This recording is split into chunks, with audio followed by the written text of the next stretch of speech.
పులివెందుల్లో తెలుగుదేశం పార్టీ నాయకులు పోలీసులను పట్టుకొని దారుణాలు చేశారని చెప్పేసి ఆరోపణలు చేస్తున్నారు. అలాగే ఎలక్షన్ కమిషను తెలుగుదేశం పార్టీకి అనుకూలంగా వ్యవహరించిందని చెప్పేసి ఆరోపణలు చేస్తున్నారు. ఇందులో ఎటువంటి వాస్తవం లేదు.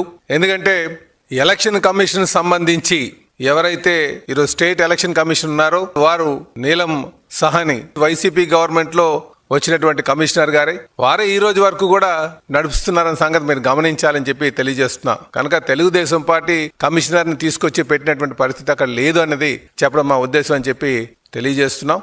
ఎంపీ అవినాష్ రెడ్డి గారు మాట్లాడుతూ తెలుగుదేశం పార్టీ ఏజెంట్లుగా మేము అవకాశం కల్పించాం, కానీ ఈరోజు మా ఏజెంట్లకు ఎవరు కూడా కూర్చునేటువంటి అవకాశం కూడా లేదని చెప్పేసి లేనిపోయినటువంటి ఆరోపణలు చేస్తున్నారు. మేము ఒకటే తెలియజేస్తున్నాం, మీరు ప్రజలకు చెప్పాల్సింది గత 30 ఏళ్లుగా మీరు ఏ రోజైనా సరే ప్రజాస్వామ్యబద్ధంగా ఎలక్షన్ నిర్వహించారా? ఏ రోజు కూడా అన్ని కూడా ఏకగ్రీవంగా చేసుకున్నటువంటి సందర్భం మీరు గమనించాలని చెప్పి తెలియజేస్తున్నా. కానీ ఈరోజు ఏకగ్రీవంగా అలాంటి పరిస్థితి లేకుండా ప్రజాస్వామ్యం మళ్ళీ ప్రాణం పోసుకునే విధంగా తెలుగుదేశం పార్టీ అక్కడ మరి ఎలక్షన్ నిర్వహించడం జరిగిందని చెప్పేసి ఈ సందర్భంగా తెలియజేస్తున్నాం. తెలుగుదేశం పార్టీ అంటేనే ప్రజాస్వామ్య విలువలకి ఎప్పుడు కూడా మద్దతు ఇస్తూ ముందుకెళ్లేటువంటి పార్టీ.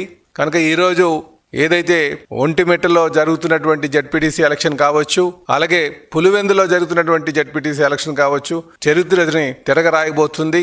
ఈరోజు ఆ రెండిట్లపైన కూడా తెలుగుదేశం ప్రజాస్వామ్యబద్ధంగా గెలవబోతుందని చెప్పి ఈ సందర్భంగా తెలియజేస్తున్నాం.